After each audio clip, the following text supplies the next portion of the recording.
Kā būtu, ja būtu bijis savādāk? Kā būtu, ja es būtu izvēlējies kaut kad senāk citas lietas? Kā es būtu, ja būtu gājis citā skolā? Kā būtu, ja man būtu cits darbs, un tagad, ja es būtu citā pasaulē, nevis citā pasaulē, bet šajā pasaulē, bet varbūt citā valstī, labvēlīgākā vidē, man būtu foršāki kolēģi. Un pēkšņi šis negatīvais stāvoklis, kas tev ir tagadnē, pēkšņi tev viņš ir kā atvieglojas, jo tu esi tā kā pasapņojis par to pagātni, par citiem scenārijiem. Tā ir tāda brīža mazā kūciņa, ko tu apēdi, un reāli viņi tev noņem visu enerģiju.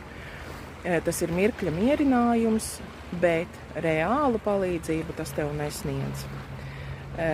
Tieši otrādi, tas noņem atkal tavai psihei, kur, kā jau es esmu minējusi, mūsu psihe ir ļoti ierobežota savās iespējās apstrādāt informāciju.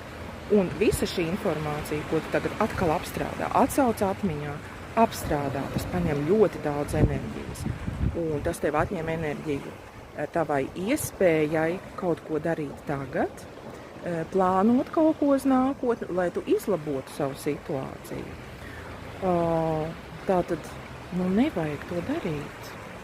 Un ja tev ir šis nelāgais ieradums, tad neuzskati to par labu lietu, jo tas tev var piemānīt tā sajūta, ka tu jūties pēkšņi labāk, bet reāli tu sev zodz enerģiju, un tu sev zodz motivāciju, jo motivācijai arī vajag enerģiju, un tas negatīvā pašsajūta, kas tev ir šobrīd, tā tev kalpos par motivāciju. Vairums motivāciju ir negatīvās, kas tev kaut kā palīdz izkustēties, ja?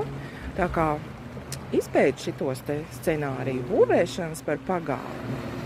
Un tam ir ļoti liela atšķirība no tā, ko es aicinu darīt ar mani kopā, šo spēlīt, kā būtu, ja būtu, jo tas jau ir tā kā motivējošais, ja?